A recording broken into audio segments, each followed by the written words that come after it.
హల్లెలూయా. పరిశుద్ధ గ్రంథంలో నుంచి దేవుని యొక్క వాక్యాన్ని ధ్యానం చేద్దాం.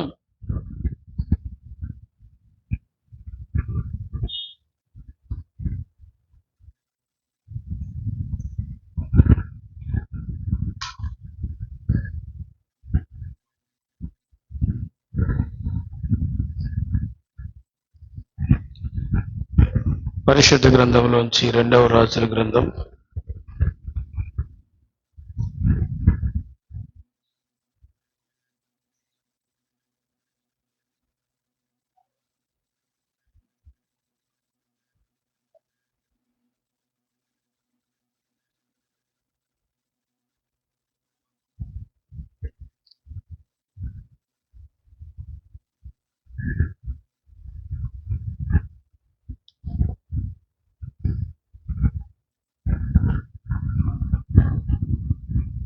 2వ అధ్యాయం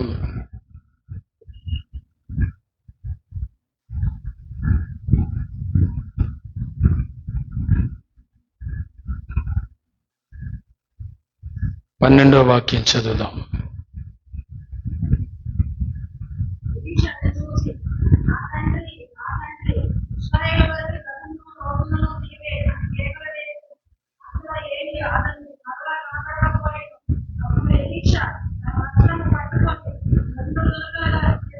చాలు. వాక్యం ద్వారా ప్రభు మనందరితో మాట్లాడినట్టుగా 2 చేతులెత్తి స్తోత్రం చెబుదాం. హల్లెలూయా, హల్లెలూయా, హల్లెలూయా, హల్లెలూయా, హల్లెలూయా, హల్లెలూయా, హల్లెలూయా, హల్లెలూయా, హల్లెలూయా. దేవునికి స్తోత్రం. ప్రియులారా, దేవుని బిడ్డలారా, సర్వశక్తి గల దేవుడి వాక్యం ద్వారా మనందరితో మాట్లాడును గాక. ఆమేన్. హల్లెలూయా. నా తండ్రి, నా తండ్రి, ఇశ్రాయేలు వారికి రథమును రౌతులను నీవే అని కేకలు వేసెను. అంతలో ఏలియా అతనికి మరలా కనబడకపోయాను. అప్పుడు ఎలీషా తన వస్త్రము పట్టుకొని 2 తునకలుగా చేశాను. ఇదే మాట పరిశుద్ధ గ్రంథంలో నుంచి.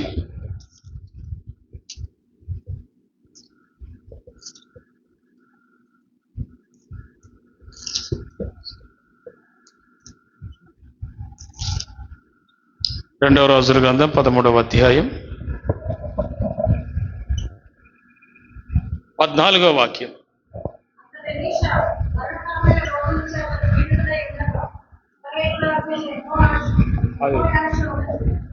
ఇశ్రాయేలు రాజైన యెహోయాషు ఎలీషా యొద్దకు వచ్చి ఎలీషా గారిని చూచి కన్నీరు విడిచుచు, నా తండ్రి, నా తండ్రి, ఇశ్రాయేలు వారికి రథమును రౌతులు నీవే అని ఏడ్చెను. దేవుని స్తోత్రం.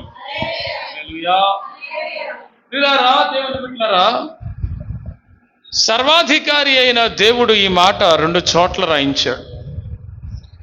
ఈ మాట చాలా విలువైనది, చాలా శ్రేష్టమైనది, అద్భుతమైనటువంటి మాట. దీంట్లో ఒక శ్రేష్టమైన బలపరిచే ఒక అర్థం ఉంది. అదేంటంటే, ఈ మాట ఎలీషా అన్నాడు. ఎవరిని చూసి అన్నాడు? ఏలియా ఆరోహణమైపోతుంటే ఎలీషా అన్నాడు. ఏమనన్నాడు? నా తండ్రి, నా తండ్రి అని ఏలియా పరలోకానికి వెళ్ళిపోతుంటే తండ్రితో అంటున్నాడు. యెహోవా దేవునితో అంటున్న మాట ఇది. యెహోవా దేవునితో అంటున్న మాట, నా తండ్రి, నా తండ్రి, ఇశ్రాయేలు సైన్యములకు రథములు రౌతులు నీవే. అయితే మనం ఈ మాట ఎవరితో అంటున్నట్లు మనం ఏంటి చూస్తున్నాం? యెహోయాషు రాజు ఎలీషాతో అంటున్నట్టుగా చూస్తున్నాం.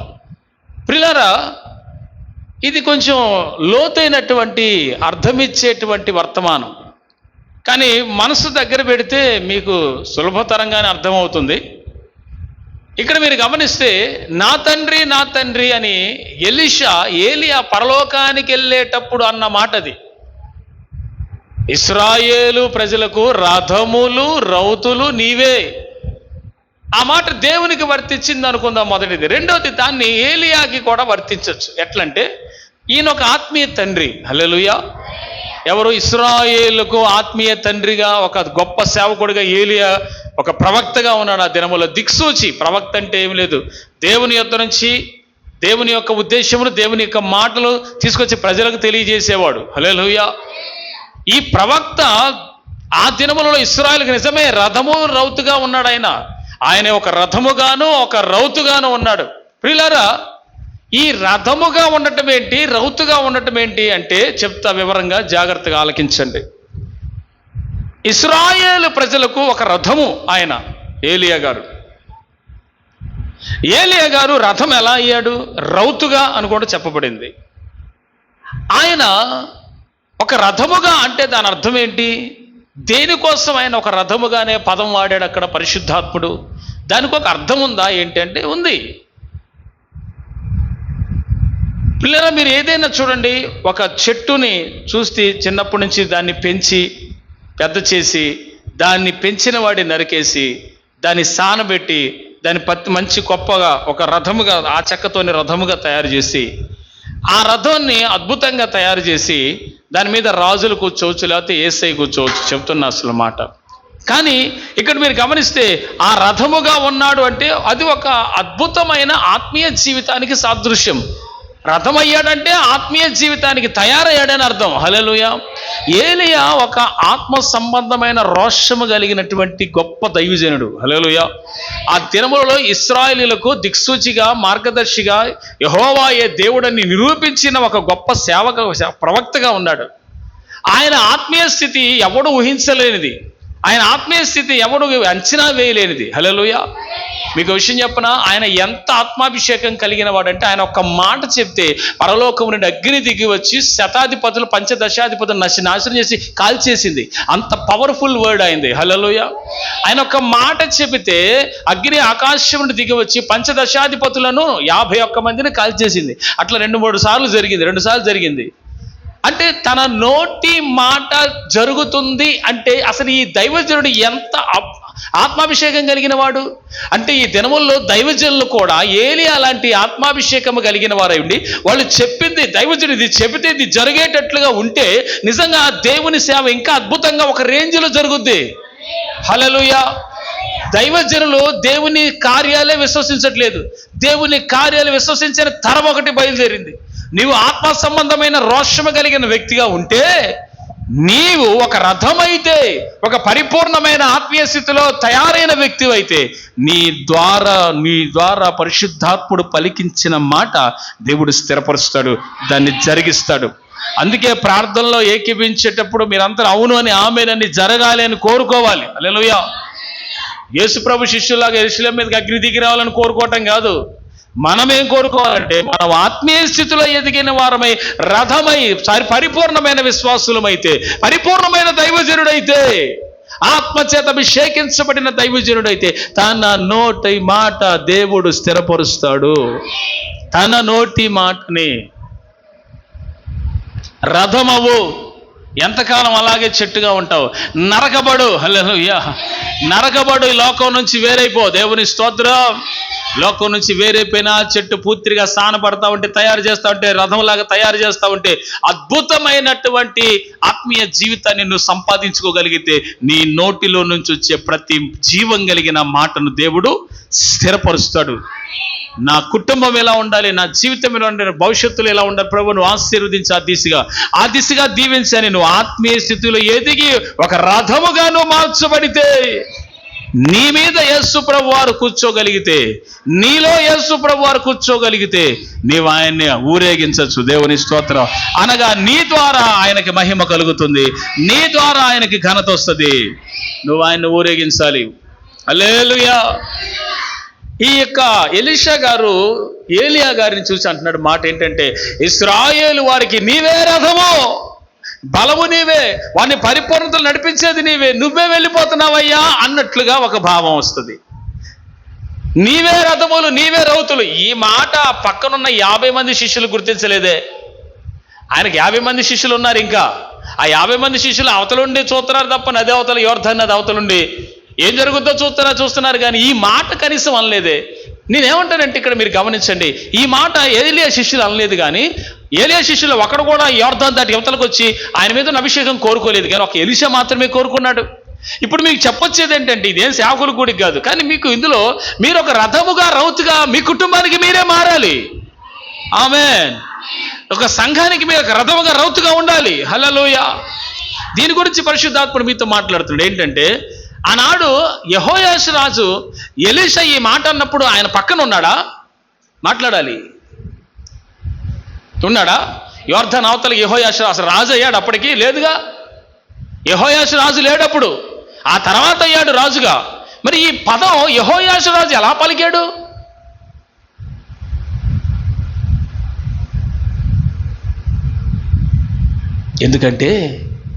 ఎందుకు పలకగలిగాడంటే, ఏలియా తర్వాత, బాగా వినండి, ఏలియా తర్వాత ఇశ్రాయేలు దేశానికి ఆ రేంజ్లో ఉన్నాడు ఎలీషా ప్రవక్త. అది గుర్తించగలిగాడు ఆ రాజు. హల్లెలూయా. అద్భుతమైన మాట సార్. ఎన్ని కోట్లు పెడితే దొరుకుతుంది సార్ ఈ మాట. హల్లెలూయా. ఆ దినములలో ఏలియా తర్వాత ఎలీషా అనబడిన గొప్ప దైవజనుడు ఏలియా స్థానాన్ని పూర్తి చేసి ఆ స్థానాన్ని భర్తీ చేయగలిగిన ఒకే ఒక్క దైవజనుడిగా ఉన్నాడని యెహోయాషు రాజు గుర్తించగలిగాడు. గుర్తించాడు గనక ఏమన్నాడో తెలుసా?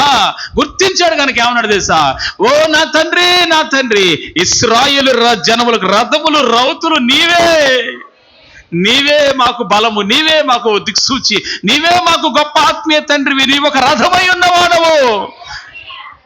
అంత గొప్పవాడవు కదా, నీవు ఇలా అయిపోయావేంటయ్యా అని ఒక ఆవేదనతో ఆ మాట తాను వచింపకయ్యే, తాను తలచలేదు అసలు ఆ మాట అనాలని. యాదృచ్ఛికంగానో పరిశుద్ధాత్ముడు మొత్తానికి ఎవరో పలికించారన్నమాట. అర్థమైంది. అలా ఉంటున్నాడు ఆయన. ఎలీషా అలా ఉంటున్నాడు. ఎలాగా? ఏలియా లాగా ఉంటున్నాడు ఎలీషా. దేవుని స్తోత్రం చెప్పండి. అందుకే ఆ పదం యెహోయాషు పలికాడు. నేను ఇప్పుడు ఆ పదం పలికాడని దాన్ని చెప్పట, దాని ఆత్మీయ అర్థం చెప్తున్నాను. ప్రతి దానికి బైబిల్లో ఒక మీనింగ్ ఉంటుంది. దేవుని వాక్యం అది. ఇక్కడ మనం ధ్యానం చేయాల్సింది ఏంటంటే, ఎలాగైతే ఇశ్రాయేలు ప్రజలందరికీ కూడా ఎలీషా ఒక రథముగా, ఒక రౌతుగా ఉన్నాడో, పరిగెత్తగలిగిన వాడు దేవుని కార్యముల కోసం రౌతుగా. రౌతు అంటే గుర్రం. రౌతుగా పరిగెత్తేవాడు దేవుని కార్యాల కోసం. దేవుని అద్భుతాలు చేయమంటే పలానా ఫెసిలిటీ ఉందా లేదని చూసుకునేటువంటి వ్యక్తి కాదు ఆయన. ఈ రోజులో ఇక్కడ ఉన్నటువంటి ఈ తరములో ఉన్నటువంటి జనం ఎవరైనా కానీ ఏలియాలాగా బతకాలనే రోషం కలిగి ఉన్నవాడు రథమవుతాడు, రౌతవుతాడు సంఘానికి. హల్లెలూయా. ఇది నీవు రథమైతే, నీవు ఆత్మీయ బిడ్డవైతే, పరిపూర్ణమైన వ్యక్తివైతే నీవు ఆయన ఎక్కించుకొని విజయోత్సవంతో ఆయన ఊరేగిస్తావు, చుట్టుపక్కల అందరికి తెలియజేస్తావు యేసు ప్రభు గురించి. నీవు ఒక రథం అవ్వాలి కదా, నువ్వు ఒక రౌతు అవ్వాలి కదా. నువ్వు ఖాళీగా కూర్చుంటే అవ్వవు. అందరు విశ్వాసులు అందరూ రథం అవ్వాలి, రౌతు అవ్వాలి. ప్రియులారా, ఈ ఎలా తయారయ్యారంటే కొంతమంది విశ్వాసులు వీళ్ళు నగతలుండి ఏలియా పునరుద్ధానాన్ని మాత్రమే చూడాలనుకున్నారు, కానీ వీళ్ళు పునరుద్ధానంలో ఉండాలని, వీళ్ళు రథముగా అవ్వాలి, వీళ్ళు రౌతుగా అవ్వాలని అనుకోవట్లేదు.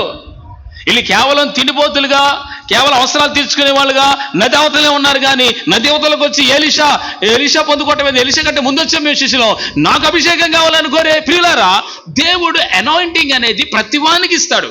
పిలుపు ప్రతివానికి ఉంటుంది. నువ్వు విశ్వాసమైతే దేవుని సువార్త చెప్పకూడదని ఎక్కడా లేదు. హల్లెలూయా. దేవుని సేవకుడైన తర్వాత కాముగా ఉండాలని ఎక్కడా లేదు. అసలు మనం అందరం ఉన్నదే మనం ఒక్కొక్కరు రథముగా అవ్వాలి, ఒక్కొక్కరు రౌతుగా మారాలి. దేవుని యొక్క సేవ, దేవుని పరిచర్య ముందుకు తీసుకెళ్లే వరంగా. దానికోసం దేవుడు ఎవరిని వెతుకుతున్నారంటే, ఎవరు దేశానికి రథం అవుతారో, ఎవరు దేశానికి సంఘానికి రౌతు అవుతారా అని దేవుడు ఎదురు చూస్తున్నాడు. హల్లెలూయా. మీ అందరికీ తెలిసిన మాట యెహెజ్కేలు గ్రంథంలో ఉంటుంది. ఏంటంటే, బద్దలైన సందులు నిలిచేవాడు ఒక్కళ్ళేడ్రా బాబు, ఉంటే బాగు ఒకడు, ఉగ్రత తప్పించేస్తాను, ఉంటే బాగు నా కోపాన్ని మళ్ళించేస్తానని ఆయన ఎదురు చూస్తున్నాడు. బద్దలైన సందులో నిలిచేవాడు కావాలి దేవుని కొరకు. నిలిచేవాడు కావాలి దేవుని కొరకు. ప్రియులారా, దేవుని కొరకు బద్దలైపోయిన పరిస్థితులు అంటే అసలు నిలిచే స్థానమే, నిలిచే అవకాశమే లేదు. కానీ అక్కడ నిలవాలి. ఆమేన్. పరిస్థితులు బాగలేదు, అక్కడ నిలవాలి. ఆమేన్. ఇప్పుడు సేవ ఇలా ఉంది, సేవ ఇంకా పరిస్థితులు ఇంకా ముందుకు వెళ్ళాలి, ఆత్మల రక్షణ జరగాలి. అందుకే ప్రతి ఒక్కడు ఈ భయంకరమైన అన్యజనుల మధ్య నీవు ఒక ప్రార్థించే రౌతుగా ఉండాలి, పరిగెత్తే రౌతుగా ఉండాలి, రథం ఇవ్వాలి. ఆమేన్. బద్దలైన సందులో నిలిచే వ్యక్తిగా మారాలి. హల్లెలూయా. నేను సంఘానికి పోయిన ఆదివారం చెప్పాను, గద్దించాను అవసరమైతే. ఎందుకు అనంటే రాబోయే రోజుల్లో రేపు మిమ్మల్ని పరలోకానికి వెళ్ళిన తర్వాత నువ్వు దేవుని కొరకు నా కొరకు నువ్వు అసలు ఏమీ చేయలేదని రేపు దేవుడు అంటే రేపు నీ మీద నిందేస్తే ఏంటి పరిస్థితి? ఇక్కడ ఉన్న వాళ్ళందరూ కూడా ఆత్మీయులుగా తయారైతే, రథం అయితే, రౌతుగా మార్చబడితే కొంతమందినైనా మన ప్రార్థన ద్వారా రక్షణలోకి తీసుకురాగలిగితే దేవుడు మిమ్మల్ని మెచ్చుతాడు. ఇక్కడ పాయింట్ ఒకటే, ఉపవాస ప్రార్థనకి రాని వారు చర్చి మానండి అని పోయినసారి చెప్పాను. నేను ఎందుకు ఆ మాట చెప్పానో తెలుసా? ఆత్మలో గ్రహించిన వాళ్ళైతే దీంట్లో ఏం మీనింగ్ ఉందో అర్థం చేసుకుంటారు. లేదు అంటే నా మీద చాలా పెద్ద ప్రాపగండే చేస్తారు. ఏంటో తెలుసా? ఆల్రెడీ వచ్చే ఉంటుంది. ఏంటో తెలుసా ఆ మాట? నేను చెప్తున్నా వినండి. ఎందుకు నేను ఉపవాస ప్రార్థనని అంత ప్రాముఖ్యంగా ఇస్తున్నానంటే, నీ ప్రార్థన ఈరోజు చేసిన ఉపవాసం ఉండి చేసే ప్రార్థన సంఘానికి బలం.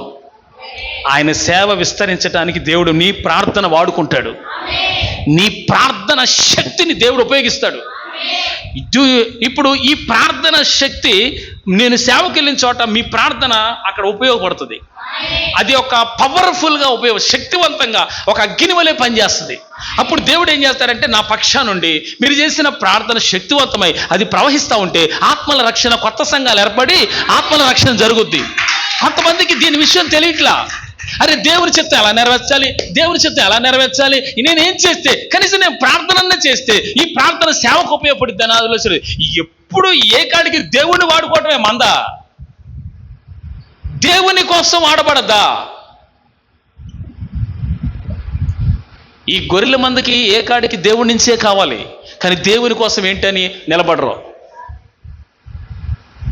దేవుడు ఎలాంటి వారిని కోరుకుంటున్నాడు తెలుసా? బాగా ఆలోచించండి. హృదయంలో మండే మాట చెప్తున్నాను. దేవుడు ఎవరి కోసం కోరుకుంటున్నాడు తెలుసా? రథముగా, రౌతుగా ఉండేవాడు కావాలి దేవునికి. నిజంగా దేవుని కొరకు రథమయ్యేవాడు కావాలి. సంపూర్ణమైన భక్తి, సంపూర్ణమైన మాన్యత కలిగినటువంటి వ్యక్తులు కావాలి. అలాంటి వారిని దేవుడు కోరుతున్నాడు. ఈ రోజుల్లో మనందరికీ ఒక ఆత్మీయమైనటువంటి విషయాల్లో మనం డెవలప్ అయితే దేవుని మీద ఒక భారం వస్తుంది, ఆయన సేవ మీద భారం వస్తుంది, ఆత్మల రక్షణ మీద భారం వస్తుంది. నేను మీకు విషయం చెప్తున్నానండి, మీరు రథముగా మారి రౌతుగా మారినట్లయితే మీ ప్రార్థన కూడా మీలాగే పరిగెడుతుంది. దేవుని స్తోత్రం చెప్పండి. ప్రార్థన పరిగెడుతుంది సార్ మీతో పాటు. నేను వెళుచున్న ప్రాంతాలకి మీరు ఎట్టగో స్వార్థకి రారు కదా, నేను వెళ్ళాలి కదా, నేను వెళుచున్న ప్రాంతాలకి మీ ప్రార్థన శక్తి అక్కడ పనిచేస్తూ ఉంటుంది. అక్కడ పనిచేస్తున్నప్పుడు దైవ కార్యాలు జరుగుతూ ఉంటాయి. అదే ఇక్కడ ప్రార్థన లేకుండా కేవలం ఇక్కడ మూగముద్దుల్లా కూర్చొని ఉన్నారనుకో, ఇక్కడ అసలు ప్రార్థన లేదనుకో, నేను వెళుచున్న చోట దైవ కార్యాలు జరగపోగా ఆ సాతానుడి కార్యాలు బయలుదేరతాయి. లేనిపోని గొడవలు, చీకటి అవన్నీ పనిచేస్తాయి. నా మీద కానీ కాదు, నా మీద పనిచేస్తాయని కాదు, సేవలో వచ్చేస్తాయి. ఎందుకు దేవుడు సంఘాన్ని నా సంఘము నా శరీరం అని ఆయన అంటున్నాడు, కానీ అసలు ఈ జనానికి అర్థమైతేగా. ఒరే నువ్వు రథం అవరా బాబు, రౌతవరా అంటే ఎన్నిసార్లు చెప్పినా రొట్టె తీసుకోవడానికి మాత్రం వస్తారు, బల తీసుకోవడానికి మాత్రం వస్తారు. ఒక్క పూట కడుపు కాల్చుకోవడానికి చచ్చిపోతారు. వీళ్ళు రథం అవుతారా? వీళ్ళు రౌతుగా మారగలరా? నేను చెప్తున్నా ఏమంటే ఒక మాట ప్రియులరా, రథము ఇప్పుడు నేను ఒకసారి ధ్యానంలో పెట్టాము. ఒకసారి మీకు తెలుసా, పరమగీతంలో ఒకటో అధ్యాయంలో మొదటి అధ్యాయంలోనే రథము గురించి మాట. ఫరో యొక్క రథాశ్వం, అశ్వం అంటే గుర్రం, రౌతన్న గుర్రమే. ఏమండి, ఫరో యొక్క రథాశ్వముగా నిన్ను మార్చేదనని అంది అక్కడ. అంటే ఒక సంఘాన్ని దేవుడు ఎలా ఉండాలని కోరుకుంటున్నాడు? ఈ చర్చిలోకి వచ్చి ఈ వాక్యం విని ఉద్రేకంగా ఇదైపోయి ఆమేన్ అని చెప్పి వెళ్ళిపోవడానికి కాదండి. మీరు చేసిన విజ్ఞాపనలు ఉన్నాయే, అవి ఒక అగ్ని వలె మండుతూ ఉంటాయి.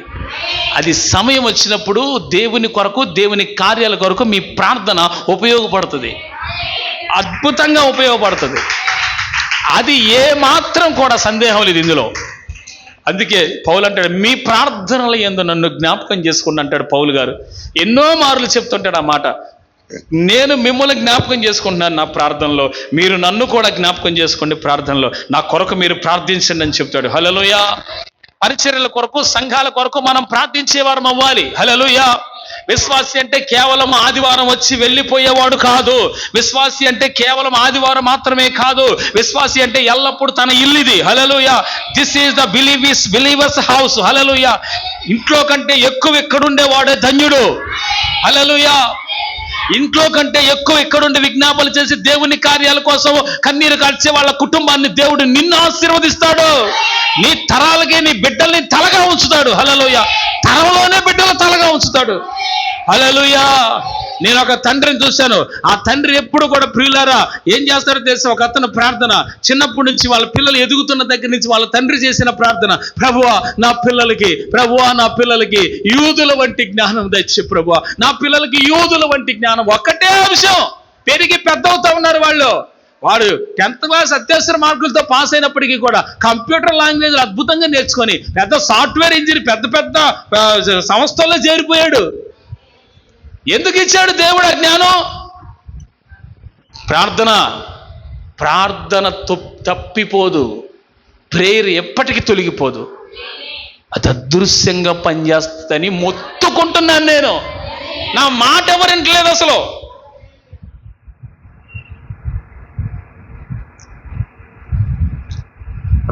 రాత్రి కూడా ప్రార్థన చేసుకున్నాను.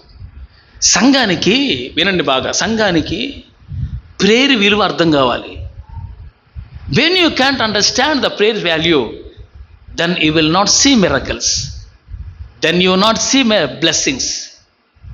ప్రార్థన విలువ అర్థం అవనంత కాలం వాళ్ళు వాళ్ళ జీవితంలో ఏ కార్యాలు చూడలేదు, జీరో. ఇక్కడ మనకు ఒకటే ఈరోజు మనం నేర్చుకోవాల్సిన లెసన్, నేను సంఘానికి నా ఇంటికి రథం అవ్వాలి, రౌతు అవ్వాలి, పరిగెత్తే వ్యక్తిగా ఉండాలి. ప్రార్థన అంటే చాలు, ఈ రౌతుగా పరిగెత్తాలి. గంట ముందే వచ్చి ప్రార్థన చేస్తూ ఉండాలి. పరిగెత్తు దేవుని కార్యాల కొరకు. ఏలియాతో దేవుడు మాట్లాడంటాడు, ఎల్లో కర్మేల శిఖరమునికి వెళ్ళి నేను నీతో అక్కడికి వెళ్ళి మాట్లాడాలి, నువ్వు వెళ్ళిపోవాలంటే వర్షం పడేటట్టు ఆహాబు నువ్వు బయలుదేరి ఇంటికి వెళ్ళిపో, నువ్వు ఇంటికి వెళ్ళిపో, నేను ప్రార్థన చేయడానికి వెళ్ళిపోతాను, నువ్వు వెళ్ళి అన్నం తినిపో అన్నాడు. ప్రియులారా, ఆ వంతును బయలుదేరి ప్రయాణం చేస్తూ పరిగెత్తి కర్మేలు కొండకు చేరాడు. సార్ దేవుని స్తోత్రం. దేవుని కార్యాలంటే విశ్వాసులు పరిగెత్తేవారుగా ఉండాలి. అలాంటి సంఘం కోసం దేవుడు ఎదురు చూస్తున్నాడు. హల్లెలూయా. నిద్రపోయే సంఘం అక్కర్లేదు, తిండిపోతూ సంఘం అక్కర్లేదు, అలాగే బద్ధకం ఉన్న సంఘం అక్కర్లేదు, నిర్లక్ష్యం వహించే సంఘము అక్కర్లేదు. దేవుడి కోసం పరిగెత్తే వాళ్ళు కావాలి. దేవుని కోసము నిలిచేవారు కాదు, ఎక్కడ ఆగకుండా పరిగెత్తే వాళ్ళు కావాలి. దేవుడు అలాంటి వాళ్ళ కోసం చూస్తున్నాడు. సార్ ఆయన బద్దులైన సందు నిలిచేవాడు ఎవడాన్ని ఎదురు చూస్తున్నాడు. ఒకవేళ ఆయన నిలవకపోతే ఆయన కోపం ఉగ్రత వచ్చేస్తే ఏమైపోతారు వీళ్ళు? దేవుని కోపం నీ మీదకి, నీ బిడ్డ చేస్తే శాఖలు ఎట్టనే ఎవడు తెలుసు? ఆ కోపం, దేవుని కోపం నీ మీదకి, నీ బిడ్డల మీదకి రాకుండా నువ్వు ఎట్లుండాలా? ప్రార్థించే వ్యక్తిగా మేఘం వలె ఉండాలి. ప్రభువా మీకు స్తోత్రం, నాయన అడ్డుపడు. నేను చెప్పేదంతా వింటారు, విని వాళ్ళకి దాన్ని చేయరు, మళ్ళీ దాన్ని మర్చిపోతారు. నేను అనేది ఏంటంటే, ఈరోజు ప్రార్థన ఉందని ఆలస్యంగా వచ్చేదానికంటే ఇది నిజంగా ఈ విశ్వాసి కానీ ఎవరైనా కానీ, జెంట్ ఆర్ లేడీ ఎవరైనా, వాళ్ళు కనుక నిజంగా రౌతు అయితే ముందు పరిగెడతారు. రౌతు పరిగెడుతుంది. హల్లెలూయా. కూర్చోదు. ఇది గడ్డి తిని కూర్చునే గుర్రం. ఇది పరిగెత్త ఎక్కువ తింటుంది, ఉలవలు తింటుంది కానీ పరిగెత్తదు. దీనివల్ల ఏంటి ఉపయోగం సంఘానికి? హల్లెలూయా. నువ్వు విస్తారమైన ఉలవలు తింటున్నావు, గడ్డి తింటున్నావు, బాగానే ఉంది, కానీ పరిగెత్తవేందమ్మా? హల్లెలూయా. నేనేమంటానంటే ప్రియులారా, నేను వేరొక భాషలో మీకు అర్థం కాని భాషలో నేనేం మాట్లాడట్లేదు, కానీ మీకు అర్థమయ్యే భాషలో చెప్తున్నాను. నువ్వు రథమైతే రౌతైతే దేవుని కొరకు పరిగెత్తు. నువ్వు రథమైతే దేవుని కొరకు వాడపడు. హల్లెలూయా. విషయం చెప్పనా, భర్త చచ్చిపోయాడు, మంచి యవ్వన ప్రయాణంలో చచ్చిపోయాడు. భర్తతో 7 ఏళ్ళు కాపురం చేసిందంతే. తర్వాత చచ్చిపోయాడు భర్త. నా జీవితం ఇంకా దేవుడికి అంకితం చేయాలనుకుందో ఏమో, మొత్తానికి పెనిమిడితో సంసారం 7 ఏళ్ళు చేసిన తర్వాత చచ్చిపోయిన తర్వాత భర్త 80 సంవత్సరాలు, 80 ఏళ్ళు. ఆవిడకి ఎన్ని సంవత్సరాలు ఉన్నాయో, ఇంకా 110 సంవత్సరాలు ఏమో బతుకుంటుంది ఆవిడ. 80 ఏళ్ళు ఉపవాసాలతో బాగా వింటున్నారా? ఆవిడ గురించి ఎందుకు రాయించాడని నేను అనుకుంటుంటే స్త్రీలకు కొంతమంది బుద్ధి రావటం కోసమే. మీరు ఏమని అనుకోండి, అంతే సార్, నేను అంతే అనుకుంటా. పురుషులకైనా స్త్రీలకైనా బుద్ధి రావాలి. ఏంటంటే ఆవిడ నుంచి మనం నేర్చుకోవాల్సింది. 80 ఏళ్ళు మళ్ళీ పెళ్లి చేసుకోలేదు. వృద్ధురాలు అయిపోయిన దాకా ఉపవాసాలతోనే కనిపెట్టింది. ఒకరోజు యేసుప్రభుని చూసింది. రక్షకుడు వస్తున్నాడు, పుట్టాడు, దేవాలయంలోకి వచ్చాడంటే సీమోనికి ఎట్ట బయలుపరిచాడు, కాదు అతని పేరేంటే షిమియోనికి ఎట్ట బయలుపరిచాడు, అలాగే ఆవిడకు కూడా బయలుపరిస్తే, ఆవిడకు కూడా పరిశుద్ధాత్మను బయలుపరిస్తే వచ్చింది. పరిశుద్ధాత్మతో నింపబడినప్పుడు రక్షకుడిని చూడటానికి ఆవిడ వచ్చింది. ఇన్ని సంవత్సరాలు చేసిన ఉపవాస ప్రార్థన ఫలితం ఏంటంటే రక్షకుడిని చూసింది. మీకు విషయం చెప్పిన, రక్షకుడిని కనులారా గాంచింది. ఆమె ప్రార్థనకు ప్రతిఫలం దక్కింది. నేను ఒకటే చెప్తాను ఇక్కడ మీకు, ఆ దినములలో యెరూషలేములో ఉన్న సంఘానికి, మందిరానికి వెళ్ళిన ఆమె ఆ తరానికి రథమైంది, రౌతయింది. అద్భుతమైన పాయింట్ ఇది మీ దృష్టికి. ఆమె రథమైంది, రౌతయింది అంటాను నేను. ఎందుకో తెలుసా? ఈనాడు రౌతుగా కనపడుతుంది, ఆనాడు రథమైంది. ఎందుకనంటే ఈనాడు మనందరికీ, ఇక్కడున్న స్త్రీలందరికీ, ఇక్కడున్న పురుషులందరికీ ఆవిడ ఏమైందంటే రౌతుగా మారింది. అంటే ఈమె ఇలా ఉంది కాబట్టి మనం కూడా ఆత్మీయతలు ఇలా పరిగెత్తాలి. ఒక రౌతుగా ఉంది ఆవిడ. నేను మీకు ఇదే విషయాన్ని మీకు దెబోరాలో కానీ, ఇదే విషయాన్ని మీకు ఎస్తేరులో కానీ, ఇదే విషయాన్ని మీకు పరిశుద్ధ గ్రంథములో నాబాలు భార్య అయిన అబీగయిలు కానీ, ఇదే విషయాన్ని మీకు చూస్తే స్త్రీలు ఎంతమంది ఉన్నారు. హల్లెలూయా. వాళ్ళందరూ కూడా వాళ్ళ ఇంటికి, వాళ్ళ సంఘాలకి, వాళ్ళున్న నాయకత్వానికి రథమయ్యారు, రౌతయ్యారు. దేవుని స్తోత్రం. యువరాణిగా ఉన్న ఎస్తేరు కూడా యూదులందరికీ ఏమైంది? ఒక రథమైంది, రౌతైంది సార్, ఉపవాస ప్రార్థన ద్వారా. హల్లెలూయా. ఇక్కడ ప్రాముఖ్యమైన విషయం, బాప్తిస్మిచ్చి యోహాను గారు మీద ఏలియా ఆత్మ పనిచేసింది. బట్ ఆ టైంలో బాగా వెలిగించబడ్డాడు. కానీ ఆ బాప్తిస్మిచ్చి ఏలియా కంటే మారు మనస్సు పొంది రక్షణ పొందినోడు, చిన్నోడు, అల్పుడు, ఈయనకంటే శ్రేష్ఠుడు అన్నాడు. ఇంతకీ బాప్తిస్మిచ్చి ఏలియా రథమయ్యాడా, రౌతయ్యాడా లేదా? కొంతకాలం. కానీ యేసు ప్రభువే ఇతని కంటే పరలోక రాజ్యంలో అల్పుడే గొప్పోడు అన్నాడు. చేసిన సేవ గొప్పదే. ఇంతకాలం చేసే ప్రార్థన, ఇంతకాలం మంచిగానే భక్తిగానే ఉన్నాం. కానీ ఇప్పటికేముంది? మళ్ళీ ఆ రథముగా ఉండేది, ఆ రౌతుగా ఉండేది పోయింది. ఏంటి ఉపయోగం? తయారవుదాని వస్తారండి, దేవుని బిడ్డలుగా పూర్తిగా తయారవ్వాలని యేసుని నమ్ముకుంటారు. కానీ ఆ తర్వాత కొనసాగించలేరు. మధ్యలోకి వచ్చినాక కొనసాగించలేరు. ఎందుకు కొనసాగించలేరంటే వారిలో ఆసక్తి తగ్గిపోద్ది, బద్ధకం పెరిగిపోద్ది, నిర్లక్ష్యం పెరిగిపోద్ది. నేను ప్రతి రాత్రి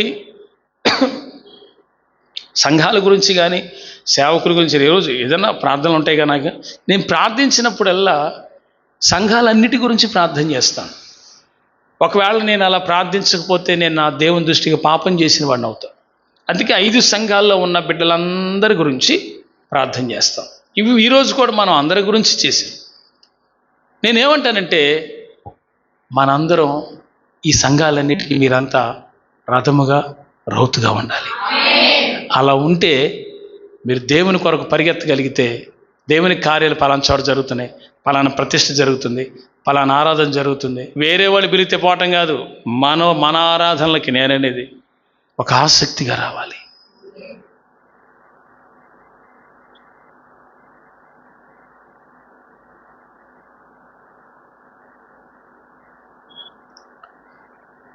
ఇక్కడ మీరు గమనిస్తే ఏలియాను అద్భుతమైన పునరుత్థానం. అందరు చెప్పండి ఆ మాట, చెప్పండి. ఏలియాది అద్భుతమైన పునరుత్థానం అనండి. అది చూసినప్పుడు మహామహిమతో అగ్ని వంటి తేజోమయమైన అగ్ని రథంతో ఆయన రథంలో ఉండి వెళ్ళిపోతున్నప్పుడు, నువ్వు లేకపోతే ఎలా నాయనా అనే ఆవేదనతో కూడిన ఆ మాటని ఎట్ట పలికాడో తెలుసా? నీవే ఇశ్రాయేలీయులకు రథములు, రౌతులు నీవే కదయ్యా, నువ్వు వెళ్ళిపోతే ఎట్టా అని ఆవేదన. ఈయన ఉద్దేశం ఏంటి? నువ్వు తొందరగా వెళ్ళిపోతే అభిషేకం నా మీద, నేనే మొత్తం లీడర్ అనే ఉద్దేశంలో లేడు ఆయన. హల్లెలూయా, హల్లెలూయా. ఈ మాట యెహోయాషు వాడినప్పుడు గుండె జల్లుమంది నాకు. కారణం ఏంటి తెలుసా? ఎలీషా ఏలియాలాగా ఆ పదవికి అర్హుడైనట్టుగా బతికాడు. అది సార్ సేవ అంటే, అది సార్ సాక్ష్యం అంటే, అది సార్ జీవించటం అంటే. ఆత్మీయ తండ్రిగా నేనైనా తన వారు ఏమవుతున్నారో గుర్తుపట్టగలిగాడు ఎలీషా. ఏం గుర్తుపట్టాడు తెలుసా? ఎక్కడికి వెళ్ళావురా ఇప్పుడు అని. జస్ట్ ఇప్పుడే అటు వెళ్ళి ఇటు వచ్చా, నేను ఎడిపోయాను అన్న గెహజీతో చెప్తున్నాడు. నువ్వు ఎట్టి వెళ్ళావు, నా మనసు నీతో పాటు రాలేదా అన్నాడు. నా ఆత్మ నీతో పాటు రాలేదా అంటే ఎంత నేను స్పిరిచువల్ గ్రోత్నెస్ గురించి చెప్తున్నానండి. ఆ మాట గెహజీ గురించి కాదు. గెహజీ ఏం చేస్తున్నాడో, ఎక్కడ ఉన్నాడో, తన వారు ఏమవుతున్నారో అని, ఎక్కడికి వెళ్తున్నారని ఆయన వెళ్ళకపోయిన ఆత్మలో గ్రహించేంత ఆత్మీయ స్థితి కదా. అందుకే అతను రథమయ్యాడు. మీకు అర్థమైందా? ఏం అర్థమైందో నాయన. ఆత్మీయ స్థితిలో ఎదగటం అంటే ఏంటో తెలుసా? నువ్వు రథమయ్యావు అని ఎప్పుడు అర్థమవుద్దో తెలుసా? చెప్తున్నానండి. నీ ప్రార్థన సంఘానికి, దేశానికి ఆశీర్వాదకరంగా మారాలి. అలా మారినంతకాలం విలువ ఉండదు. దేవుడు కూడా మన ప్రార్థన లక్ష్య పెట్టడు. మీరందరూ కూడా అలా మారాలి. హల్లెలూయా. దేవునికి మహిమ కలుగునుగా. ప్రార్థించే సంఘం అంటే ఆయనకి చాలా ఇష్టం. ప్రార్థించే సంఘం ఉంటే దూతలు పంపబడతారు సేవలో, పరిచర్యలో. వాడదు, దేవదూతలు వస్తారు పరిచర్యకి. హల్లెలూయా. దైవజనుడి యొక్క ఆవేదన, దైవజనుడి యొక్క ఉద్దేశము అర్థం కాని సంఘానికి అది సంఘం అనిపించుకోదు. సేవ అనేది దైవ చిత్త ప్రణాళిక ప్రకారం జరిగేదే అయినా దీనికి ఆజ్యం, దీనికి పెట్రోల్, దీనికి బలం ప్రార్థన, విశ్వాసుల ప్రార్థన. ఇట్ ఈస్ స్ట్రెంగ్త్, బలమైనది, పెట్రోల్ లాంటిది సంఘానికి ప్రార్థన. నడుచుద్ది బండి అప్పుడు అద్భుతంగా, పరిగెత్తుద్ది సేవ. సంఘాల్లో నేను కొన్ని సంఘాల్లో నేను చూసినప్పుడు అనుకుంటూ ఉంటాను, విశ్వాసులు ఎప్పుడు వచ్చి ప్రార్థన చేస్తూనే ఉంటారు. చర్చిలో ఎవరు ఖాళీగా ఉండదు చర్చి. నేను కొన్ని సంఘాలు చూశాను, చర్చి మందిరాలకు వెళ్తే పాస్టర్ గారితో నేను మాట్లాడుతూ ఉంటాంటే విశ్వాసులు ఓ 10 మందో, ఒక 5గురో, ఓ 4గురో, ఓ 20 మందో, పెద్ద సంఘాలు అయితే 20-30 మందో అట్లా వచ్చి ఏదో వాళ్ళ అవసరం వచ్చి ప్రార్థన చేసుకుంటూ ఉంటారు. జరుగుతూ ఉంటాయి ప్రార్థన. ఇక్కడ సంఘం ఉంది ఎందుకు? ఎప్పుడో నీ ఇల్లు అనుకుంటేగా ఇది. నేను ఒకటే చెప్తున్నాను, సంఘములో ఉన్న వాళ్ళందరూ ఆ దేవుని యొక్క ఆ అద్భుతమైన ఆ సేవకి ఒక బలమైన ప్రార్థన చేసే సంఘమే అయితే దేవుడు ఆ సంఘాన్ని బట్టి సంతోషిస్తాడు, మనల్ని బట్టి ఆనందిస్తాడు. యెహోయాషు పలికిన ఆ మాట నా గుండెల్లో దూసుకుపోయింది. ఆ మాట ఆయన పలికినప్పుడు నేను అనుకున్నాను, ఎలీషాని ఏ రేంజ్లో చూశాడు కదా ఆయన అని. ఎందుకో తెలుసా? ఒక రాజు, ఒక గొప్ప ప్రవక్త అయిన ఎలీషా గారిని ఆ రేంజ్లో అన్నాడు ఆ మాట. ఏమనంటే, నా తండ్రి, నా తండ్రి మరణావస్థలో ఉన్నాడు. He's going to be death. ఇంకొన్ని దినాలు, ఇంకొన్ని గడియల్లో చచ్చిపోయేవాడు. ఆ చనిపోయే స్థితికి వెళ్ళాడు. ఆ చనిపోయే స్థితిలో ఉన్న వ్యక్తిని చూసి, అయ్యో నువ్వు ఇలా అయిపోతున్నావే, నువ్వు రౌతువి, నువ్వు రథమువి ఇశ్రాయేలు ప్రజలకి, నా తండ్రి, నా తండ్రి అని అన్నాడు కదా. ఎంత ఆవేదనతో అని ఉంటాడు తెలుసా? ఈ ఆవేదనతో కూడిన ఈ మాట పరిశుద్ధాత్మ వలన అతను పలికాడు. ఇంకోటి చెప్పనా, ఇందులో ఇతని ఆవేదన ఉంది. ఏంటో తెలుసా? నువ్విలా అయిపోతే నాకు దిక్కెవరయ్యా అని. ఇదే మీనింగ్ వచ్చేటట్టు ఎలీషా ఏలియాను ఉద్దేశించి అన్నాడు. అది సార్ గురు శిష్యుల సంబంధం. నువ్వు యేసు ప్రభుకి శిష్యుడివే. What is the relation between Jesus and you?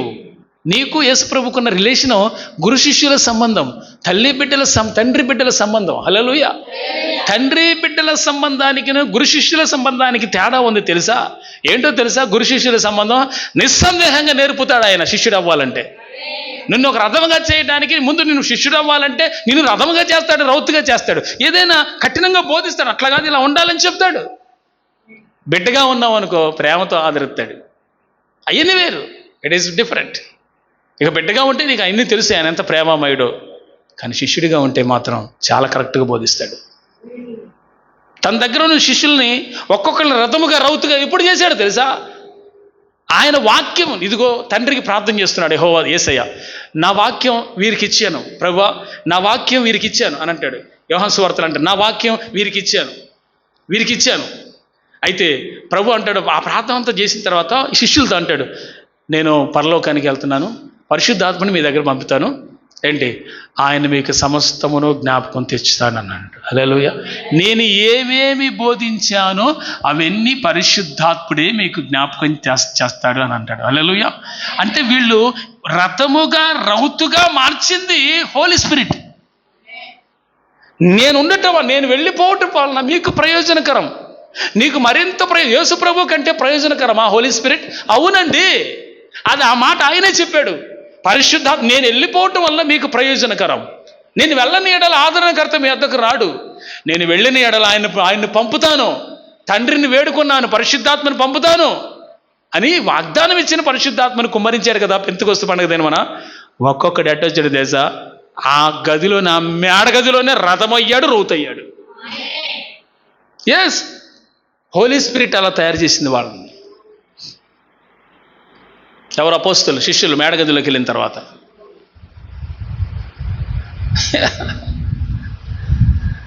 ఆత్మ సంబంధమైన సంతోషం ఇది. దేవునికి మహిమ కలుగునుగాక. హల్లెలూయా చెప్పండి. ఈయన కూడా అంతే. యెహోయాషు, నీవు ఇంత గొప్ప తండ్రివి, ఆత్మీయ తండ్రివి నాయన ఇశ్రాయేలు దేశం మొత్తానికి, నా పరిస్థితి ఏందయ్యా? నువ్వు ఇప్పుడు ఇక్కడ లేవు, నీవేమో ఇలా అయిపోయావు, నాకు దిక్కెవరు అన్నట్టుగా మాట్లాడుతున్నాడు. ఆ మీనింగ్ అదే, ఆయన మీనింగ్ అది. నా తండ్రి ఇశ్రాయేలు ప్రజలకు రథములు రౌతులు నీవే కదా, నువ్వు లేకపోతే మా పరిస్థితి ఏమైపోయింది? మాకు దిక్కెవరు?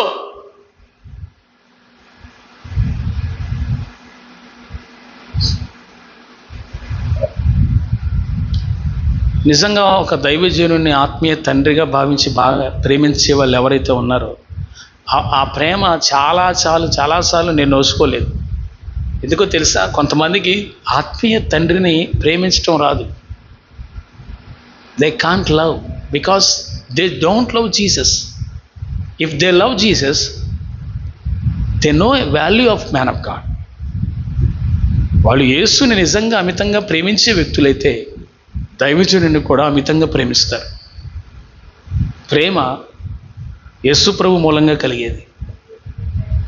ఆమేన్. హల్లెలూయా. అపవాదేమో మెత్తని మాటలు చెప్పి మంచిగా పైన పోతలు చేస్తాడు. ఆ బోధలు చాలామందికి నచ్చుతాయి. ఖండించి గద్దించి బుద్ధి చెప్పేవాడు నచ్చడు, కానీ ఒరిజినల్గా ఇదే మంచిది. హల్లెలూయా. This is best for you. ఎందుకో తెలుసా? నువ్వు సరి అవుతావు. మాస్టర్ ఇది బాగా చదవట్లేదని చెప్పి వాళ్ళ అమ్మోళ్ళు వచ్చినప్పుడు, పర్లేదు సార్, ఏం కాదు వదిలేంటే వాడు లాస్ట్లో ఏమవుతాడు? పోతాడు. వీడు సరిగ్గా చదవట్లేదు, మీరు ఇంటికి ట్యూషన్ పెట్టిస్తారా లేకపోతే నన్ను చేయమంటారా? నీకు పడతాయిరో, కర్ర ఇరిగిపోతానంటే 35 నుంచి 60కి వస్తాడు. ఇంటికాడ వాళ్ళు కూడా పట్టించుకుంటే 80 వస్తాయి. హల్లెలూయా. అందరూ వదిలేస్తే 0 వస్తాయి. నేను వదిలేసే రకం కాదుగా. హల్లెలూయా. పట్టించుకునే రకం.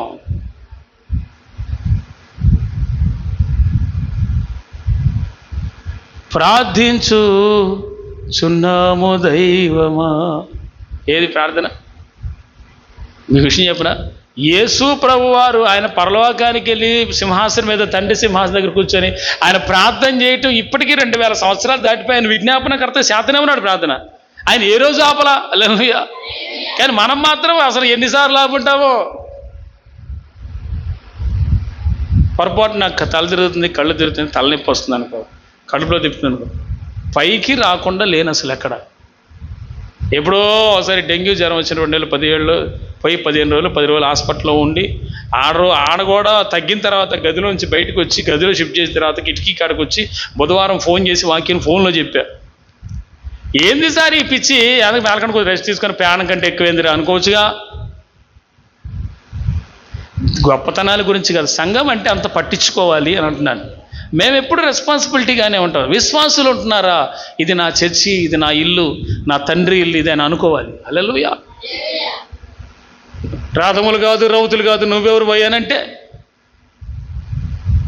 విశ్వాసులు ఏం చెప్పారు తెలుసా? సురేష్ అన్న గారు చనిపోయిన తర్వాత అంత ఆత్మీయుడిని, అంత ప్రేమ గలవాడిని దైవం మేము పోగొట్టుకున్నాం అయ్యా, మేము మాకు దొరకడు అలాంటి ఆయన అన్నాడట.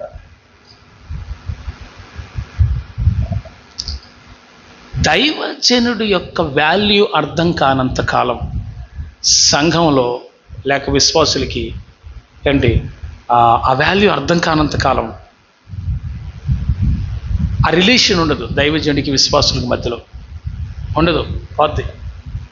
నేను ఒకటే చెప్తాను మీకు, ఎంత దగ్గర రిలేషన్ ఉంటే నా తండ్రి నా తండ్రి అంటాడు ఎలీషాతో. చెప్పండి, మీరు చెప్పండి. ఒక ప్రవక్త దేశం మొత్తానికి దిక్సూచి కదా. నువ్వు ఇలా అయిపోతే నాకు దిక్కెవరయ్యా? నువ్వే ఇలా అయిపోతే నా పరిస్థితి ఏంటయ్యా అనే భారం, అనే బాధ్యత ఆయనకున్నాయి కనుక నువ్వు ఇలా అయిపోతే నాకు దిక్కెవరైనా ఏడుస్తున్నాడు అక్కడికి వచ్చి. నేను ఎందుకు ఈ మాట మీ దృష్టికి పరిశుద్ధాత్ముడు తెచ్చాడు. ఇది ఎందుకు తెచ్చాడంటే మీరు మీ మన సంఘానికి, బాగా వినండి, మన సంఘానికి, మీ ఇంటికి, ఈ మినిస్ట్రీకి మీరు ఒక రథముగా, ఆత్మీయతలు ఎదిగిన తల్లులుగా, ఒక రౌతుగా పరిగెత్తగలిసిన వారుగా అట్లా ఉంటే అసలు ఆయనంత సంతోషించేవాడు ప్రపంచంలో ఎవరు లేరు. పలానా చోట ప్రార్థన, పలానా చోట ఉపవాసం, పలానా చోట సంఘంలో ఉన్న వాళ్ళందరూ పరిగెత్తుకొని దేవుని మందిరానికి వచ్చి విజ్ఞాపనలు చేసి తన చిత్తాన్ని నెరవేర్చేవారైతే వారిని బట్టి ఆయన సంతోషిస్తాడు. నేనేమంటే పరలోకం ఈ సంఘాన్ని, అలాంటి సంఘాన్ని బట్టి సంతోషిస్తుంది. పరలోకమే హ్యాపీనెస్గా ఉంటుంది. హల్లెలూయా. దైవ చిత్తమును చేయని సంఘము, నిద్రపోతు సంఘము, తిండిపోతు సంఘం, వ్యభిచారం చేసే సంఘము దేవుని రాజ్యానికి అడుగు పెట్టదు.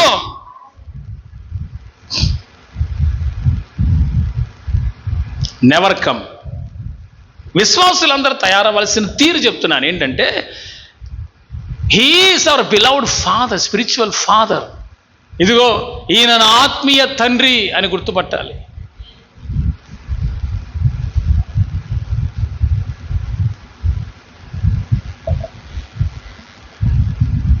ఇక్కడ మీరు ఈ మాట మళ్ళొకసారి నేను చదువుతున్నాను చూడండి. 2 చోట్లండి బైబిల్ గ్రంథం అంతట్లో 2 చోట్ల ఈ మాట రాయబడి ఉంది. అంతే, ఎంత విలువైన మాట ఇది. చూడండి, మీ దృష్టికి మళ్ళీ తీసుకొస్తున్నాను. చూడు 13 2 రాజులు. బా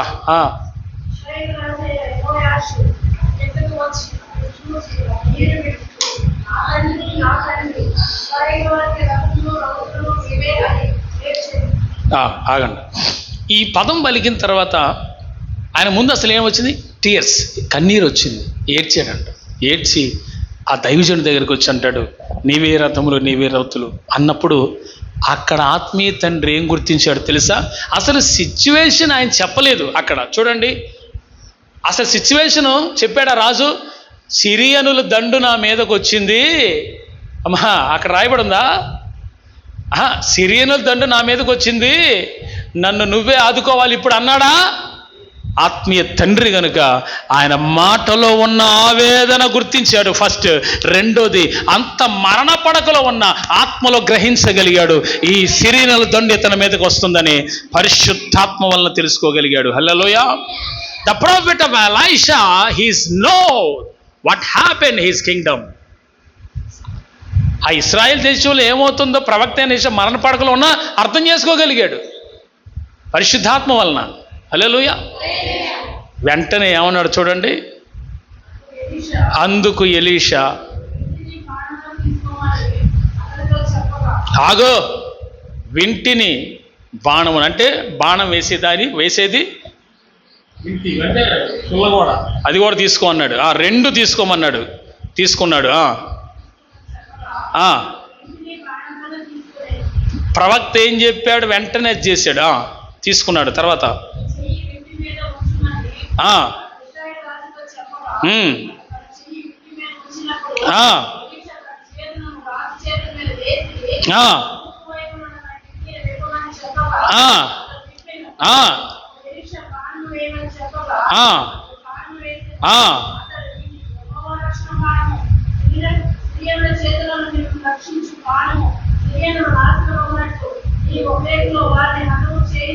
చాలు, దేవునికి స్తోత్రం చెప్పండి.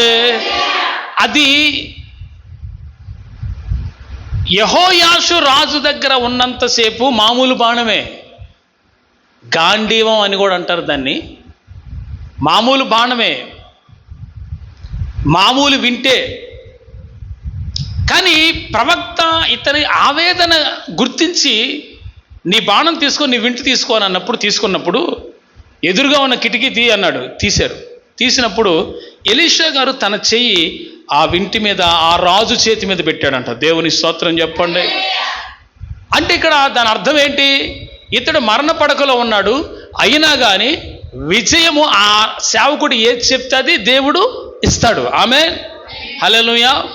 ఇక్కడ లోతైన విషయం ఒకటి నేను మీకు వివరిస్తాను. అదేంటంటే, ఇలా చెయ్యి పెట్టినప్పుడు ఇది యెహోవా రక్షణ బాణం అన్నాడు. చెప్పండి, ఏమన్నాడు? చెప్పండి, యెహోవా. బాగా గుర్తుపెట్టుకోవాలి ఈ మాట, మళ్ళీ అడుగుతాను. యెహోవా రక్షణ బాణం. అందరు చెప్పండి, యెహోవా రక్షణ బాణం, యెహోవా రక్షణ బాణం. ఇప్పుడు ఇది ఆయన చేయి పెట్టిన తర్వాత, ఆమేన్, దైవజనుడు చేయి పెట్టిన తర్వాత, ఆమేన్. ఇప్పుడు ఈ చేయి పెట్టిన తర్వాత యెహోవా రక్షణ బాణం అయింది కదా, ఆ బాణంతో అంటాడు, నువ్వు ఆ బాణంతో కొట్టు సిరియన్లు అంటాడు. అంటే ఏంటి దాని అర్థం? 3 సార్లు ఆ బాణంతో కొట్టు అన్నప్పుడు 1, 2, 3 సార్లు అని అంటాడు. అప్పుడు ఎలీషా అంటాడు, 3 సార్లు కొట్టావు కాబట్టి ఈ సిరియనుల మీద నీకు 3 సార్లు విజయం వస్తుంది. అలా కాదు, నువ్వు 1కి 100 సార్లు కొట్టినా లేకపోతే 10 సార్లు కొట్టినా యేసు నామములో నీకు విజయం ఓకే అయ్యేది. నువ్వు 3 సార్లే కొట్టావు కాబట్టి 3 సార్లు జయిస్తావు అన్నాడు.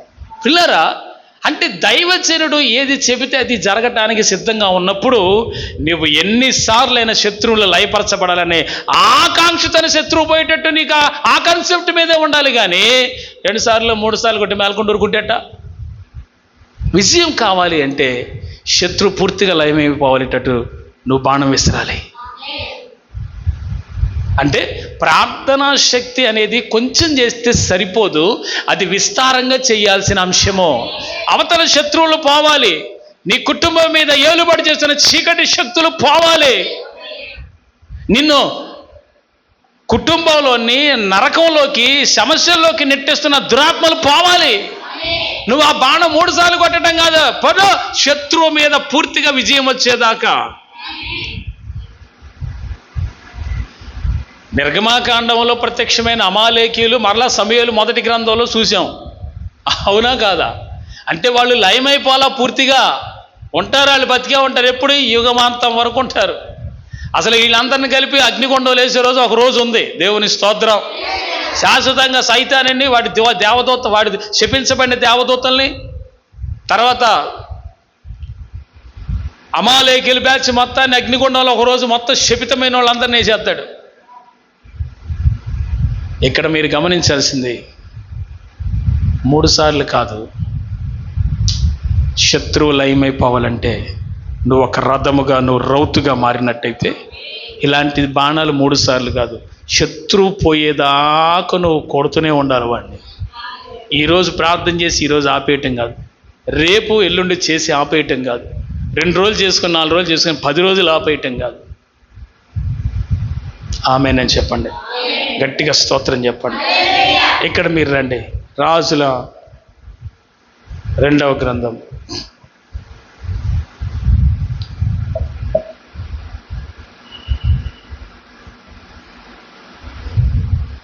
2వ అధ్యాయం 13వ వాక్యం.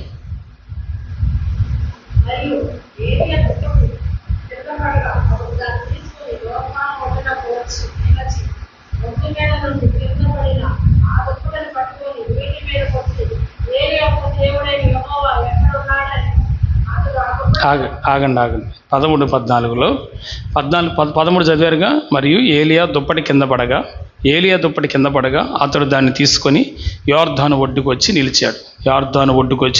14లో ఒంటి మీద నుండి కింద పడిన ఆ దుప్పటి పట్టుకొని అనే మాట వాడాడు. ఇక్కడ దేని మీద నుంచి?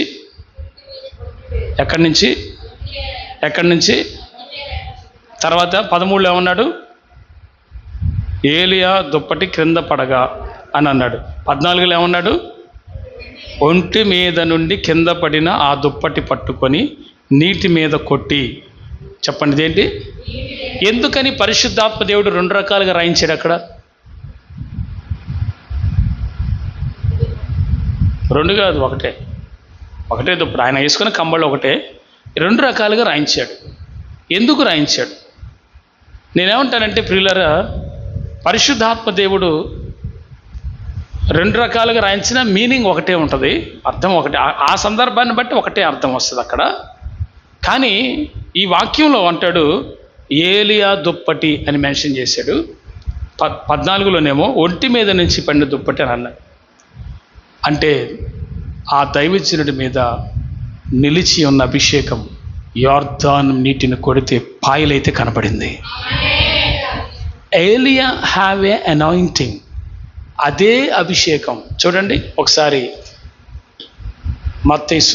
లూకా సువార్త తీసుకుని, లూక్ 1:17. మరియు అతడు తండ్రుల హృదయములను పిల్లలు తట్టుకును, అవిధేయులను నీతిమంతుల జ్ఞానము అనుసరించుటకును తిప్పి. ఆగండి. అభిషేకము ఆ రోజులు ఎట్ట పనిచేసింది? ఏలియా మీద ఉన్న ఒంటి మీద ఉన్న దుప్పటి ఎలా వచ్చింది? ఎట్టబడింది? కింద పడింది కదా. అది తీసుకొని ఏం చేశాడు? అవునా? ఆ ఏలియా ఆత్మే, ఆ ఏలియా అంత శక్తే బాప్తిస్మిచ్చి యోహాను గారి మీద ఉన్నప్పుడు ఇప్పుడు ఎలా పనిచేసింది? ఆ రోజులో యోర్దాన్ నది పాయలు చేశాడు. ఆ అభిషేకం ఏలియా మీద కూడా, ఎలీషా మీద కూడా నిలిస్తే ఆయన కూడా జనములను సువార్త ప్రకటించాడు, జనములను మార్చాడు. దేవుని ఇశ్రాయేలు దేశానికి ఒక దిక్సూచిగా ఆత్మీయ తండ్రిగా ఎదిగాడు. ఓకేనా? అదే అనాయింటింగ్ ఇప్పుడు బాప్తిస్మిచ్చి యోహాను గారి దగ్గరకు వచ్చినప్పుడు ఆ అనాయింటింగ్ ఎలా పనిచేసింది? తండ్రుల హృదయాన్ని పిల్లల తట్టు తిప్పటం, పిల్లల హృదయాన్ని తండ్రుల తట్టు తిప్పటం. అంటే ఏంటి? ఈ తండ్రుల హృదయం పిల్లల హృదయం వైపు లేదు, పిల్లల హృదయం తల్లిదండ్రుల వైపు లేదు. కారణం ఏమైంది? చెడిపోయినాయి, పడిపోయినాయి. ఎవరు ఒకళ్ళొకళ్ళు పొసగట్లా. అసలు ఈ రోజుల్లో కూడా పొసగట్లా. తండ్రుల హృదయం పిల్లలు తట్టలేదు, పిల్లల హృదయం తల్లిదండ్రులు తట్టలేదు. హోలీ స్పిరిట్ ఏం చేశాడంటే, అంటే ఆ ఏలియా గారి యొక్క ఆత్మశక్తి కలిగిన వాడై బాప్తిస్మిచ్చి యోహాను గారు ఈ భూమి మీద ఇలాంటి పరిచర్య చేయించాడు దేవుడు ఏలియా గారి ఆత్మచేత. ఏంటది? అనేక లక్షణ పొందడం, దేవుని తండ్రుల హృదయం పిల్లల తట్టు, పిల్లల హృదయం తండ్రుల తట్టు తిప్పడం, ఈ పరిచర్య జరిగించాడు. అయితే ఇక్కడ ప్రాముఖ్యమైన విషయం అది చూడండి ఒకసారి. అవిధేయులను నీతిమంతుల జ్ఞానం అనుసరించుటకు తిప్పి ప్రభు కొరకు, చూడండి అదిగో, ప్రభు కొరకు ఆయత్తపడి ఉన్న ప్రజలను సిద్ధపడుటకై. చూడండి, ప్రజల్ని ప్రభు కొరకు ఆల్రెడీ ఆయత్తపడి ఉన్న వారిని సిద్ధపరచుటకై. ఇదిగో నేను రెడీ అయినండి అన్న వాళ్ళని కూడా సిద్ధపరచాలంట. హల్లెలూయా. అలాంటి ఆత్మాభిషేకం అతడు ఆ ఏలియా యొక్క ఆత్మయు శక్తియు గలవాడై ఆయనకు ముందుగా వెళ్ళును గనుక నీకు సంతోషము మహానందమును కలుగును. అతడు పుట్టినందున అనేకులు సంతోషించెదరు. ఇతడు ఏలియా అంత ఆత్మాభిషేకము కలిగిన వాడై ప్రకటించినప్పుడు, ఇంత గొప్ప పరిచర్య చేసినప్పుడు ఇతను రథము రౌతు అయ్యాడా? This is my question. See that Luke chapter 7 verse 28, 27-28. ఇదిగో నేను నా దూతను నీకు ముందుగా పంపుచున్నాను, అతడు నీ ముందర నీ మార్గము సిద్ధపరచును అని ఎవరిని గురించి వ్రాయబడేనో. ఆగండి. అని ఎవరిని గురించి? అట్లుంచండి. అని ఎవరిని గురించి రాయబడి, అందరూ చెప్పండి, ఎవరిని గురించి రాయబడేనో. మలాకీ గ్రంథం 3వ అధ్యాయం 1. ఆ దినముల మలాకీ 3:1.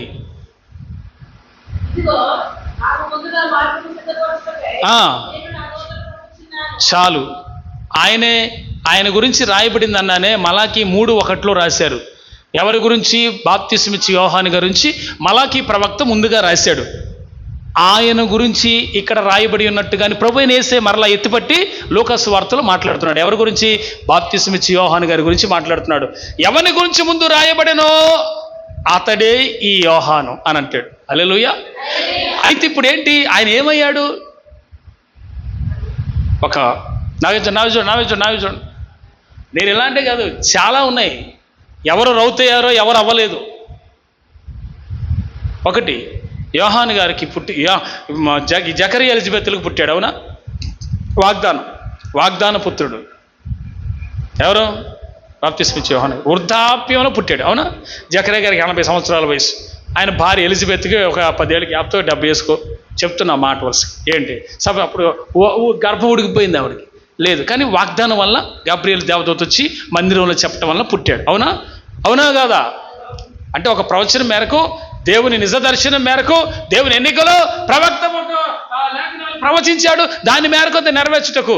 అంతే ఏలి ఆత్మశక్తి కలిగిన వాడై ఏ పరిచర్య చేస్తాడో మీరు చూపించారు కదా, ఇదంతా ఆయనకి సంబంధించింది కదా. నేనేమంటానంటే, ఇంత చేసిన ఆయన రథమయ్యాడా రౌతయ్యాడా ఆనాడు ఇశ్రాయేలీయులకి? ఈనాడున్న మనకి యేసయ్య ఏమన్నాడు చదవండి. నేను అల్టిమేట్గా యేసయ్య మాటే తీసుకుంటాను, చివరికి యేసు మాట తీసుకుంటాను. ఆయన ఏమన్నాడు చూడండి 28లో, పుట్టలేదు, ఎవడో పుట్టలేదు. యోహాను కంటే గొప్పడు ఎవడు పుట్టలే. స్త్రీలు కన్న పిల్లల్లో ఎవరైనా కానీ యోహాను కంటే గొప్పడు ఎవరు పుట్టలేదు. బట్ అయినను దేవుని రాజ్యంలో అల్పుడైనోడు, దేవుని రాజ్యంలో అల్పులు ఉంటారంట, కొద్ది వాళ్ళు కూడా ఉంటారంట, తక్కువ కేటగిరీలో కూడా ఉంటారు. దేవుని రాజ్యంలో అల్పుడైన వాడు ఇతని కంటే గొప్పోడంట. Then what happened the baptized John? ఏంటి సార్ ఇంత పరిచర్య చేసావు కదా, జైల్లో పడ్డప్పుడు అంటాడు, రాబోవు వాడవు నీవేనా, మేము వేరొకరి కోసం ఎదురు చూడాలా? ఆ మాట అన్నప్పుడు ఎంత బాధేసి ఉంటుంది యేసు ప్రభుకి. అరే నువ్వే కదా బాప్తిసం ఇచ్చే ప్రాంతం యోర్దాను నది దగ్గర behold the lamb of God అని పలికావు. ఇదిగో దేవుని లోక పాపములు మోసుకొని పోవు దేవుని గొర్రెపిల్ల వెళ్తున్నాడని చెప్పావా? నీ శిష్యులు వెంబడించారు కదా. అట్ట 2-3 సార్లు జరిగింది కదా. ఏమైందండి? నేను ఒకటే అంటాను బిడ్డలారా, చాలా బాధపడుతూ ఉంటాను ఈ విషయంలో. ఆయన్ని హేరోదు యొక్క పుట్టినరోజు సందర్భంగా వచ్చినప్పుడు హేరోదు యొక్క భార్య కూతురు నాట్యం ఆడితే ఆ కోరిక ఏంటో అని అడిగితే బాప్తిసం ఇచ్చి యోహాను తల కావాలంటే తల నరికిచ్చి చచ్చేస్తారు. పాపం చచ్చిపోతాడు ఆయన. మంచి దైవజనుడే, గొప్పగా వెలిగించబడినవాడే, దీపం ఆరిపోకుండా సేవ చేసిన వాడే. కానీ యేసుప్రభు ఈ మాట అన్నాడు, at last his life this is. ఎందుకు ఇలా బతికాడు? ఒక మాట. సెకండ్ థింగ్, వాగ్దాన పుత్రుడే. హల్లెలూయా. వాగ్దాన పుత్రుడే సంసోను. మనోహ పొలంలో పనిచేసుకుంటున్నాడు. మనోహ అంటే భర్త, స్త్రీ పేరు కాదు, అది పురుషుడి పేరు. మనోహ పొలంలో పని చేసుకుంటూ ఉంటుంటే దూత సడన్గా ప్రత్యక్షమై, నీకు కుమారుడు కలుగుతాడు, నీ భార్యకి అతనికి సంసారం అని పేరు పెడతాడని చెప్పేసి వెళ్ళిపోతాడు. అది వచ్చి భార్యతో చెప్తే భార్య కూడా సంతోషించి ఇద్దరు కలిసి పొలంలో ఒకరోజు పని చేస్తాడు. ఇద్దరికి కలిపి ఒకరోజు ప్రత్యక్షమవుతాడు. కలిసి ప్రత్యక్షమైనప్పుడు భయపడతారు. తర్వాత వాగ్దానం ఇస్తాడు, వెళ్ళిపోతాడు. ఆయన ఏదో బహుమానం ఇస్తాడు, ఏదో భోజనం పెడతాడు, తీసుకుంటాడు, అగ్నితో దాన్ని కాలుస్తాడు. సరే, అదంతా ఓకే, స్వీకరిస్తాడు దేవుడు. ఇప్పుడు నేను చెప్పొచ్చేది ఏంటంటే, వాగ్దానంలో ఉన్నాడు, పుట్టేటప్పుడు తల్లిని ప్రతిష్టలోకి తెచ్చాడు. హల్లెలూయా. బాగా గమనించండి. నేను ఒకటే మీకు చెప్పేది ఏంటంటే, ఇప్పుడు ఇవి చెబుతున్నవన్నీ వీళ్ళు ఎందుకు రౌతులు అవ్వలేదు, వీళ్ళు ఎందుకు రథాలుగా మారలేదు? కారణం బలహీనతలు, కారణం పాపం, కారణం నిర్లక్ష్య వైఖరి, కారణం అవిశ్వాసం. బాప్టిస్డ్ జాన్ ఎందుకన్నాడు ఆ మాట? రాబోవు వాడవు నీవేనా, లేక మేము ఎవరి కోసమైనా ఎదురు చూడాలా అని అడిగి రమ్మని శిష్యులను పంపించాడు. అంటే ఈయనలోకి ఏమొచ్చింది? అవిశ్వాసం.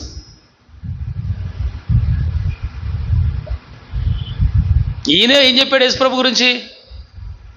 He's the lamb of God, దేవుని గొర్రె పిల్ల అని చెప్పినవాడు.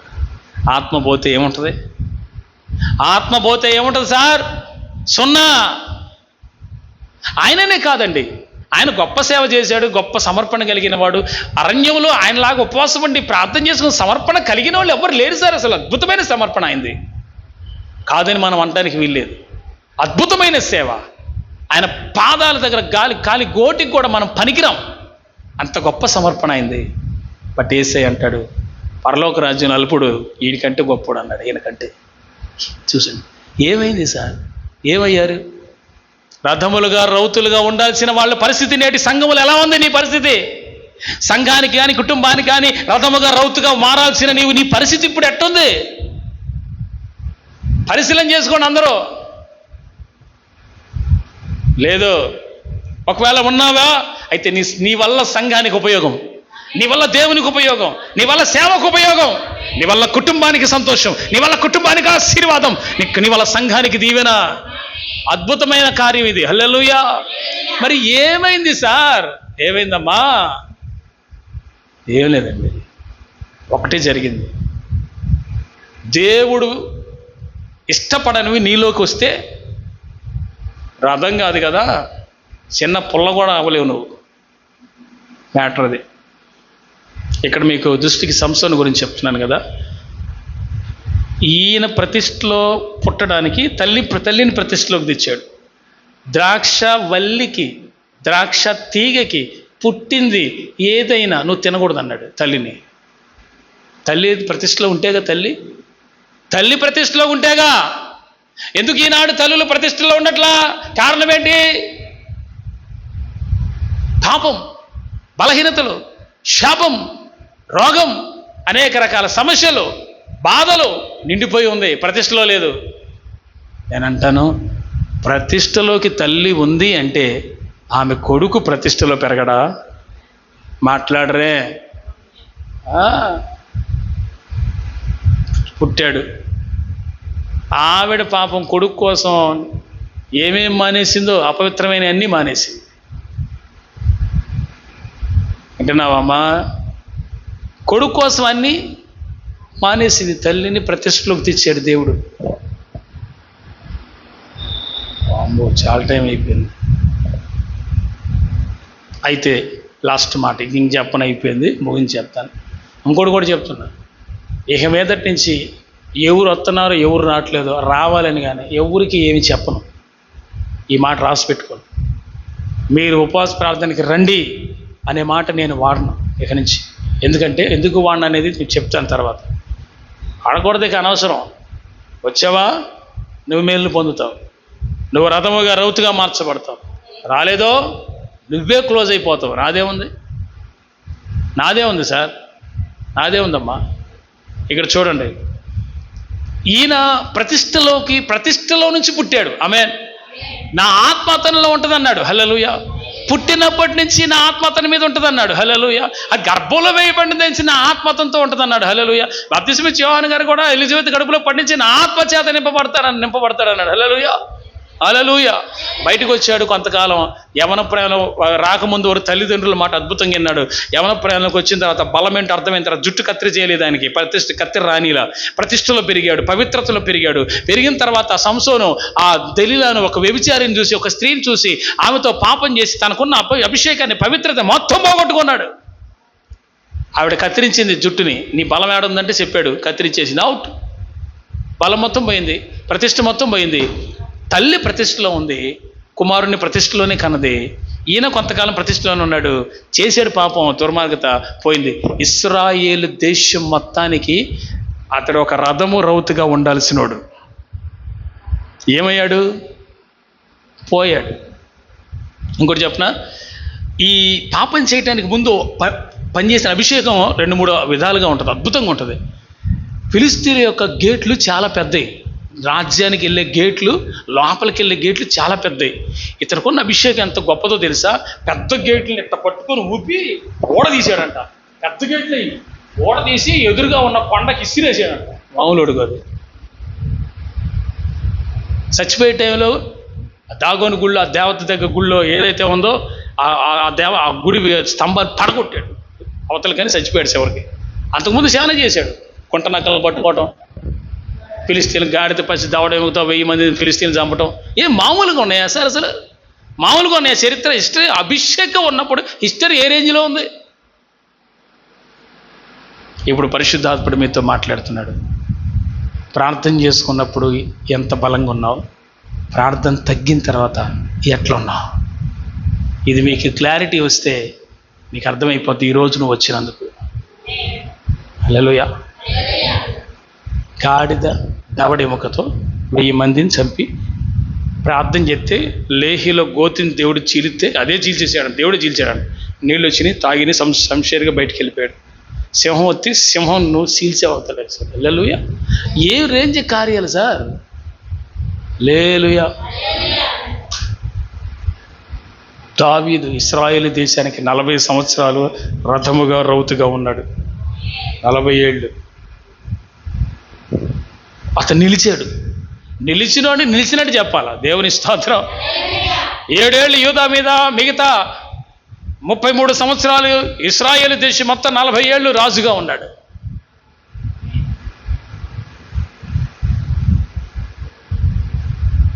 ఆడు రౌతుగా రథముగా ఉంటాడేమోనని దేవుడు సౌలుని అభిషేకిస్తే, దేవుడు మాట వెనక రథమా రౌత పోయి దయ్యాల దగ్గర పోయాడు చివరికి. ఏంది సార్ ముగింపు? మరి నీ ముగింపు ఏంటి? మహిమతో ఉండదా? ప్రభు మీ కన్నులు తెరచునుగాక. మీరు మీ ఇంటికి, ఈ సంఘానికి, పరిచర్యకి, మినిస్ట్రీకి, దేవుని కార్యాలు జరిగించుట కొరకు మీరు ఒక రథముగా రౌతుగా మారాలి. దేవుని సేవ కొరకు పరిగెత్తే అనుభవం నాకు మీకు. రథముగా మార్చబడితే దైవిక సంబంధంగా ఆత్మీయ పరిపూర్ణత. రథం అంటే సంపూర్ణత. నువ్వు అలా ఎదిగితే నీళ్ళు క్రీస్తుంటాడు. నీవు క్రీస్తుండటం వలన దేవుని సేవ కొరకు పరిగెత్తే వ్యక్తి అవ్వాలి, ప్రార్థించే వ్యక్తి అవ్వాలి. ఈరోజు వాక్యం ఎంతమందికి అర్థమైందో నాకు తెలియదు, కానీ నీవైతే సంఘానికి ఒక రథముగా, ఒక రౌతుగా నేనున్నానని ఉండాలి. ప్రభు సేవ కొరకు, ఆత్మల రక్షణ కొరకు నువ్వు కొనసాగాలి. దేవుడు మీ అమూల్యమైన ప్రార్థన కోరుతున్నాడు. Your prayer is verily precious prayer. చాలా పవిత్రమైన, విలువైన ప్రార్థన మీది. ఈ ప్రార్థన ప్రభు అంటాడు, పరలోకంలో 24 పెద్దల మధ్యలో ఉన్న పవిత్రమైన పాత్రలో చేర్చబడే ప్రార్థన. అది అమూల్యమైన ప్రార్థన. ఇప్పుడు మీ ప్రార్థన శక్తి సేవకు ఉపయోగపడాలి. ఇప్పుడు మీరు రథం అవ్వాలా, రౌత్ అనేది నేను ఎగ్జాంపుల్గా, ఉదాహరణలు మాత్రమే చెప్పాను. డెప్త్గా వెళ్ళాలంటే మేఘం కూడా అవ్వాలి. హల్లెలూయా. అర్థమైందా అండి? ప్రార్థన చేసుకుందాం. Let's go into prayer. ప్రార్థన నిజంగా హృదయంలో మీ అందరికీ, నేను సంఘానికి, కుటుంబానికి, దేవుని పరిచర్యకి